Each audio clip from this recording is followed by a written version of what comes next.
I would like to begin by acknowledging that the land on which we gather is the traditional, unceded territory of the Wolastoqiyik peoples. Welcome to this Peca Kucha presentation. My name is Jean Rooney. I am an artist, an educator, and now I'm a research student in education at the University of New Brunswick. And this presentation is about my proposed methodology for my thesis. Enjoy! Come here and I'll tell you a story. I myself am Irish, so I am. In Ireland, the most frequent greeting I would hear and ask is, "What's the story?" So maybe it's in my blood, the fascination with stories. After all, it's in Ireland's history, deeply connected with folklore and oral tradition. Since ancient times, the Shanachie, or the storytellers, were the custodians of tradition and history. They could recite ancient lore and tales of wisdom as needed, until the age of TV arrived. Anyways, as an artist, I use narrative and the power of visual metaphors to tell my stories. As an educator, I have survived teaching and held the attention of my students through stories. I realised that my own narratives reveal and hide, sometimes casting a shadow on my teaching, showing bias and bringing a rich dimensionality. Every time I teach or learn, they are there with me, and upon reflection, cause me to ask, what am I becoming? So when it comes to finding a method for my thesis, storytelling felt authentic and achievable. This reflexive storytelling, using self-narrative, is autoethnography. It provides a pathway for me to interweave data derived from my education journey, family lore, my artistic practice, my own felt sense and personal narrative. I would like to combine an autoethnographical approach with bricolage. More of bricolage in a minute. But first, this research approach uses tenets of autobiography, auto, and ethnography or cultural experience, ethno, to do and write. It embraces the researcher's subjectivity. It is both process and product, according to Ellis Adams and Bouchner in 2011. And as Adams and Holman Jones in 2008 point out, it allows me to treat my research as a political, socially just and socially conscious act. It is a qualitative methodology where the researcher and the researched is the same person. It demands rigorous multi-layered levels of reflexivity. And as Polias tells us in 2003, autoethnography lets you use yourself to get a culture.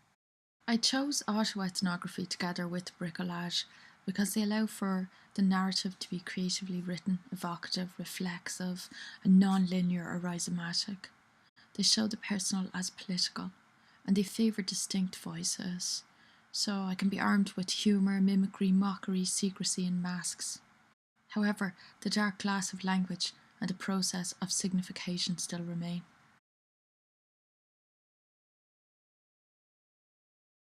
Bricolage comes from a French word meaning DIY or makeshift, like a kind of collage, making something out of nothing, drawing together what is at hand to make a meaningful story. Opportunistic use of pre-existing stuff or structures can be used in the process.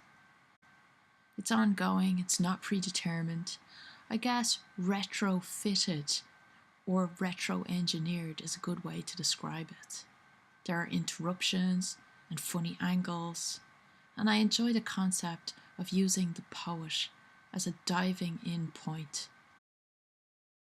Bricolage is a metaphor for savage thought, a way of telling a story. The famous anthropologist Claude Lévi-Strauss wrote a book, The Savage Mind. In it he describes ways of thinking that are unlike the rational, scientific modern ways of thinking by non-Western societies for a long time. Bricolage is a metaphor for savage thought. He says it can be compared to mythical thinking, because the ways myths are told is like recycling old bits of social memory and other myths to make something new. Autoethnography is the performance of provisional truths with an awareness of power, history and specificity. Mitch Allen points to the challenge of autoethnography in his personal interview on May the 4th, 2006. He says, look at experience analytically. Otherwise, you're telling your story, and that's nice. People do that on Oprah every day. Why is your story more valid than anyone else's? To answer that question, I'm sharing my narrative as a researcher. My set of theoretical and methodological tools are autoethnography and bricolage. In addition, I have research literature to use. I am framing my story around these tools and literature. My personal narratives propose to understand myself and lived art-making experiences as it intersects with the cultural context of education. Writing and analysing my epiphanies through thick descriptions of my personal and interpersonal experiences. Epiphanies are remembered moments perceived to have significantly impacted the trajectory of one's life. So, to be balanced and fair, autoethnography is not universally accepted. But from what I've read, most of that criticism comes from proponents of positivism and rationalism. And let's face it, standards of what is good quality research are themselves political. Personally, there are risks. Maybe this will be uncomfortable and disturbing for me as an autoethnographer. There'll be personal disclosure and reader reception. I'll have to worry, will the narrative overtake the ethnography?